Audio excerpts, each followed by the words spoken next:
సర్కారు పేదల సంక్షేమాన్ని గాలికి వదిలేస్తోందా? ప్రజారోగ్యాన్ని నిర్లక్ష్యం చేస్తోందా? హైదరాబాద్లోని హాస్పిటల్స్ చూస్తే ఇదే నిజమనిపిస్తోంది. ప్రభుత్వ ఆసుపత్రులన్నీ డంపింగ్ యార్డుల్లో తయారయ్యాయి. రోగం నయం కావాలని హాస్పిటల్కి వెళ్లిన వారు కొత్త రోగాలు వస్తాయేమోనని భయపడుతున్నారు.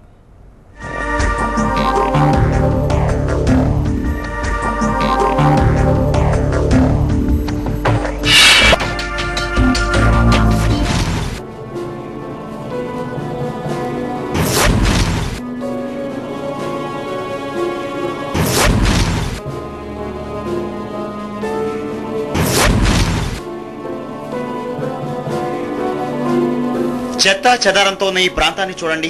ఇది డంపింగ్ యార్డ్ అనుకుంటే మీరు చెత్తలో కాలిసినట్టే. ఎందుకంటే ఇది హైదరాబాద్లోని అతిపెద్ద సర్కార్ దవాఖానా ఉస్మానియా. ఇలాంటి దృశ్యాలన్నీ ఇక్కడ సర్వసాధారణం. నిత్యం చెత్తా చెదారంతో రోగులు సహజీవనం చేయాల్సిందే. దీంతో ఉన్న రోగాలు నయం కావడం దేవుడెరుగు. కొత్త రోగాలు పుట్టుకొస్తున్నాయని రోగులు గగ్గోలు పెడుతున్నారు.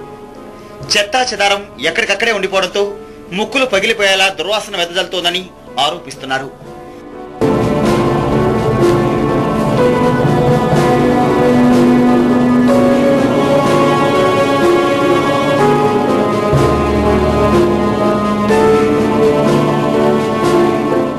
హైదరాబాద్ నుంచే కాకుండా రాష్ట్రం నలుమూల నుంచి ఉస్మానియా ఆసుపత్రికి వైద్యం కోసం వస్తారు. అయితే ఇక్కడికి వచ్చిన రోగులకు పట్టపగలే చుక్కలు కనిపిస్తున్నాయి. ఈ ఆసుపత్రిలో వైద్యం చేయించుకోవాలంటే ఓ పెద్ద సాహసమే చేయాల్సి ఉంటుంది. ఇక్కడ పైసలు వందే పని జరగదు. ఇక సౌకర్యాల గురించి చెప్పాల్సిన పనే లేదు. సర్కార్ దవాఖానాకు వెళ్లాలంటేనే భయమేస్తుందని రోగులు అంటున్నారు.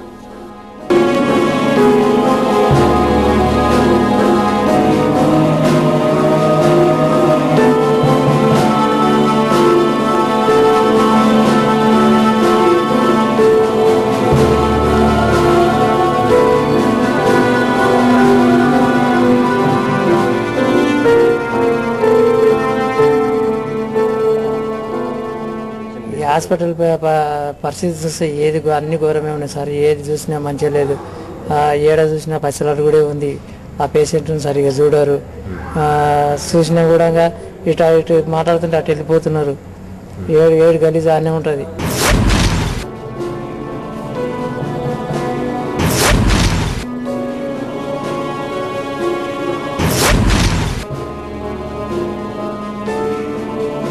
ఇక గాంధీ ఆసుపత్రిలో సౌకర్యాల గురించి ఎంత తక్కువ చెప్తే అంత మంచిది.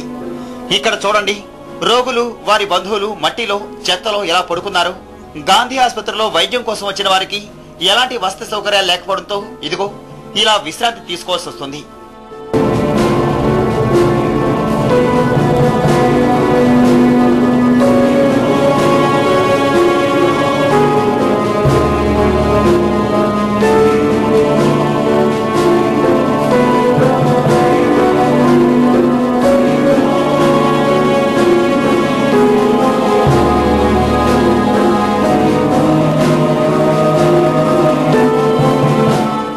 ప్రభుత్వం తమను పట్టించుకోవడం లేదని రోగులు ఆరోపిస్తున్నారు.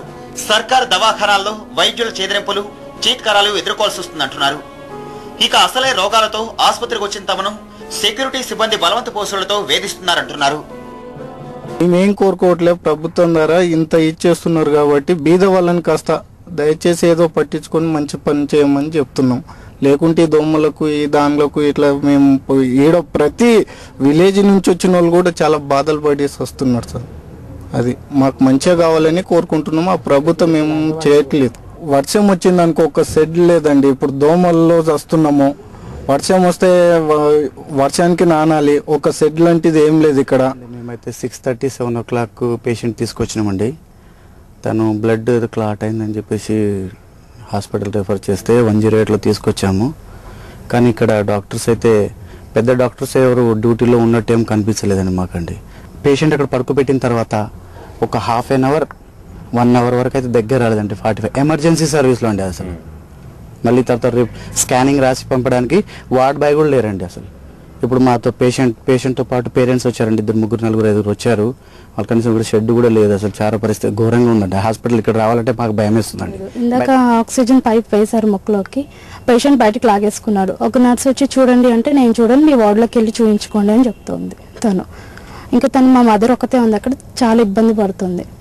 అసలు డాక్టర్స్ లేరు, రౌండ్ లో ఉంటారు కదా వాళ్ళు కూడా లేదు. కోటిలోని మెటర్నిటీ ఆసుపత్రి పరిస్థితి కూడా సేమ్ టు సేమ్. పేద మహిళలు ఈ ఆసుపత్రికి ప్రసవం కోసం వస్తూ ఉంటారు.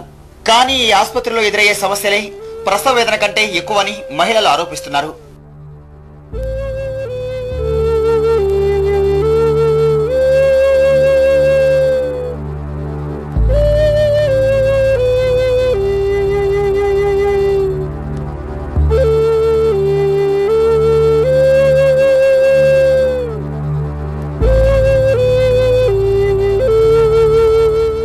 అయితే ప్రభుత్వం ఏటా ప్రభుత్వ ఆసుపత్రుల్లో సౌకర్యాలు వస్తువుల కోసం 50 కోట్ల రూపాయలను కేటాయిస్తున్నా అవి ఎక్కడికి వెళ్తున్నాయో తెలియడం లేదు. ఆసుపత్రులకు వస్తున్న రోగులు మాత్రం నరకయాతన పడుతున్నారు. ప్రభుత్వ దవాఖానాల్లో తమను హీనంగా చూస్తున్నారని ఆరోపిస్తున్నారు. జబ్బు నయమవుతుంది కదని ప్రభుత్వ దవాఖానాకి వెళ్తే ఇక మన పని అంతే. సైంటిస్టులకు కూడా అంతు చిక్కని రోగాలు అంటుకుంటాయి. నిధులు ఏమవుతున్నాయి? డంపు యార్డులా తయారైన మన ఆసుపత్రులు ఎప్పుడు మారతాయో ఆ దేవుడికే తెలియాలి. కెమెరా పర్సన్ నాగరాజుతో రవీంద్ర, టీవీ 9 హైదరాబాద్.